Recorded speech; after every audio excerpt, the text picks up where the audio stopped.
90% é fake. Não tô dizendo 10% é verdade. Eu sei, mas por que o resultado disso é o contrário?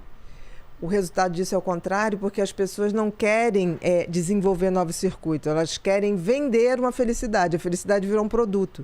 E a felicidade, ela não é algo que eu possa transferir para você. Não, né? A felicidade é que nem um orgasmo. Não dá para eu chegar para você e falar assim, Vilela, vai lá em casa, transa lá e me traz o orgasmo aqui que eu tô ocupada. É intransferível. É intransferível. É intransferível, as pessoas não entendem isso. Então criam padrões de felicidade que são falsos. Isso que você está fazendo, eu botei no meu livro e achei, será que as pessoas vão entender isso? Você tem que viver, porque isso é treinar o seu cérebro para poder, num momento de que você fale, está tudo ruim, você falar assim, não, mas eu lembro daquele momento. Mas não esperar também grandes momentos para fazer isso, porque às vezes a gente fica esperando...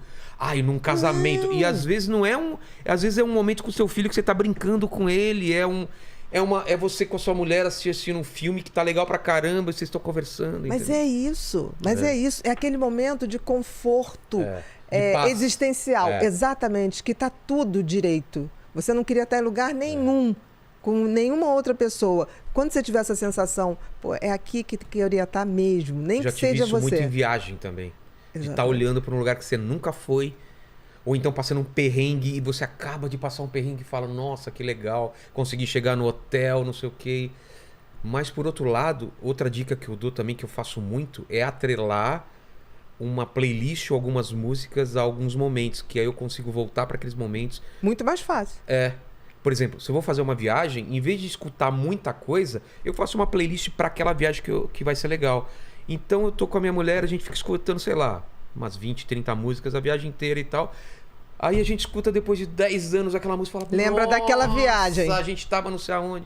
Porque o cérebro, ele faz essa conexão mais fácil? Com certeza. A música, por exemplo, o cérebro precisa de maiores estímulos. Então, se você quer decorar uma situação, ou você tenta visualizar, você tenta jogar cenário, música, porque aí você cria um filme.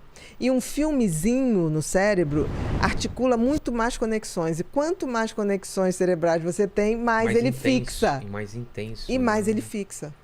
Então, o que vai acontecendo com a pessoa de idade que vai deixando de ter atividades? Vai diminuindo essas conexões, elas vão deixando de ser usadas. Então, mas elas morrem, elas atrofiam? Elas atrofiam.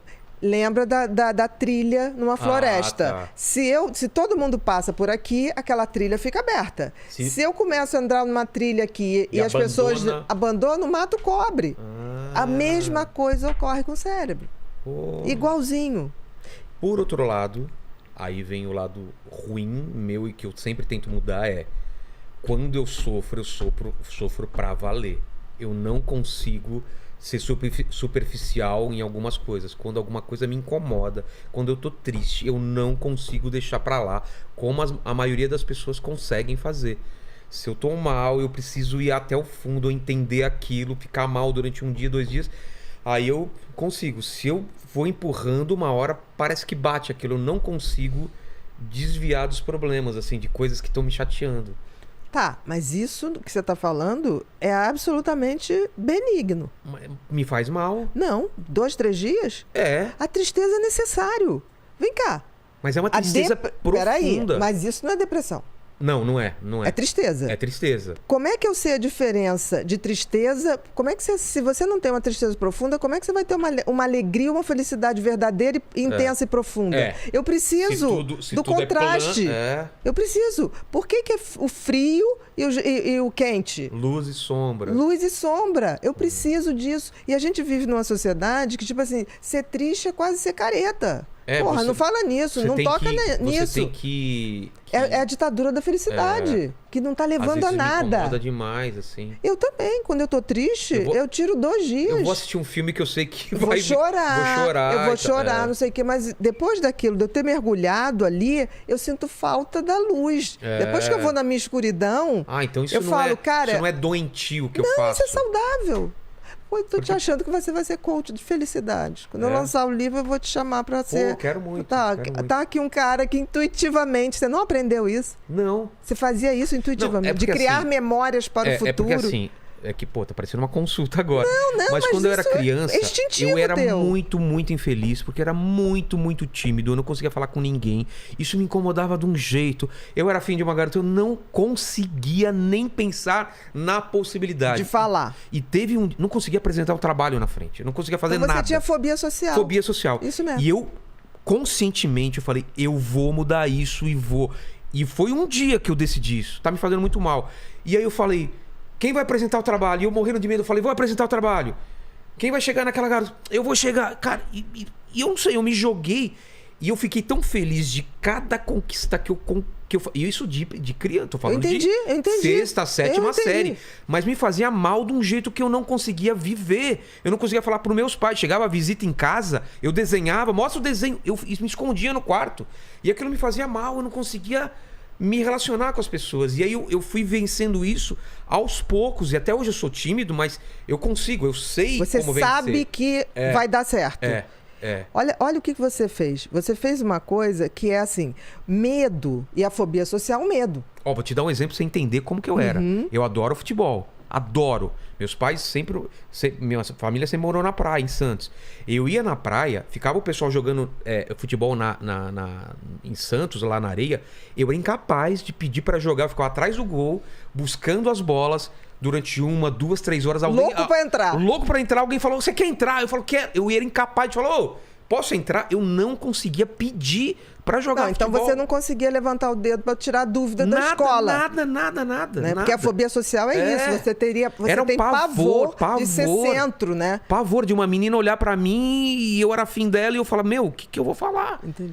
E eu lembro, fobia social mesmo. E eu lembro, eu falei, eu não quero assim. E eu tinha um lance também religioso, e eu rezava muito pra Deus e ao mesmo tempo ajuda. Eu não podia nem pedir ajuda pros meus pais, porque a gente não tinha esse diálogo antigamente. Não tinha mesmo. E eu lembro quando eu fui vencendo isso, essa felicidade, falar, nossa, consegui apresentar um trabalho, nossa, consegui falar. E daqui a pouco eu tava fazendo piada, tava brincando, tava pedindo pra entrar no jogo. Então, você abriu, por exemplo, na fobia social, né? Que é a timidez excessiva. Você tem o circuito do medo extremamente ativado. De ser rejeitado. Não, de ser rejeitado, de não ser aceito, das pessoas acharem que você é ridículo, sempre de achar que você vai falar não vai agradar. Então, é um circuito de medo muito grande que o cérebro tem. O teu era hiperativado. O que se faz para desativar isso? Eu tenho que ativar outros, que é o circuito da coragem. Medo é uma coisa que ele só tem uma saída, enfrentar. Porque o medo, se você for para trás, chega uma hora que tem uma parede. Não tem mais pra onde ir. Ele vai te sufocar. Agora, é interessante como o teu cérebro tinha uma questão de enfrentar os problemas. Não é comum isso. Mas eu tenho medos até hoje que eu nunca enfrentei. Cobra, por exemplo, eu nunca enfrentei esse medo de cobra. Mas vem cá, você tem cobra no teu dia a dia? Não. Isso aí é uma fobia. Fui obrigado, não Porque olha só, olha que interessante. O medo e a ansiedade pode se manifestar de várias formas. Então você é um cara ansioso. Muito. Você tem uma personalidade ansiosa. Muito. E em alguns momentos você fez o que a gente chama de transtorno de ansiedade, que é o adoecer da ansiedade. Sim. Porque a ansiedade é uma coisa que todo mundo tem. Ela é ruim quando... menor ou maior escala. Todo mundo tem. Porque a ansiedade, eu preciso ter ansiedade para levantar e ter um objetivo na vida. Ansiedade é um medo do futuro? Não, é assim. Ansiedade e medo é a mesma coisa. São duas faces de uma mesma moeda. Só que tem que o medo é uma coisa concreta. Por exemplo, se entra um ladrão aqui, a gente vai ter medo de uma coisa ali, tá? Que a gente sabe o que é. A ansiedade é um medo subjetivo. Eu não sei o que é.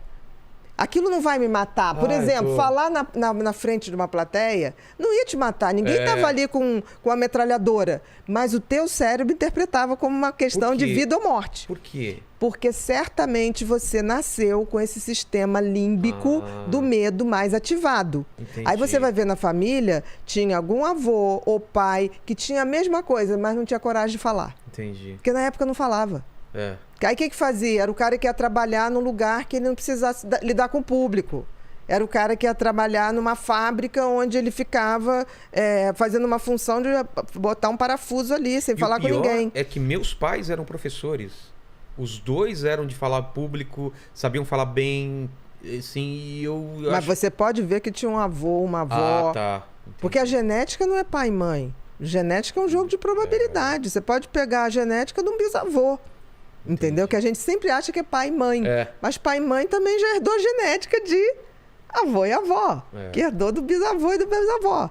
Então, assim, quando você tem ansiedade, é normal ter ansiedade. O problema é adoecer da ansiedade. A fobia social é um adoecimento da ansiedade, que é isso que impede. E você está falando uma coisa tão interessante. Primeiro, interessante é você ter percebido isso e você partiu para enfrentar. Que me fazia muito mal. Mas é sensacional. O tratamento de fobia social é fazer isso. O que a gente propõe para o fóbico social? Olha só, a gente vai te preparar para você enfrentar. Então, tem uns que não conseguem enfrentar. Você primeiro tem que medicar para ele enfrentar, para depois você ir tirando o remédio e falar, tá vendo como dá? Tanto que tem gente que tem tanto pavor que a gente usa o quê? Realidade virtual. Olha só. Esses óculos de jogos, a gente hoje usa para gente que tem medo de falar em público. Que é uma coisa controlada. Tá ali, a gente tá ali, você vai dessensibilizando. O que você fez? Eu quero. Você foi dessensibilizando teu cérebro. Você fez certo. Agora, espantoso é você ter sacado isso sem ter sido ensinado. Você não é burro, você é inteligente. Mas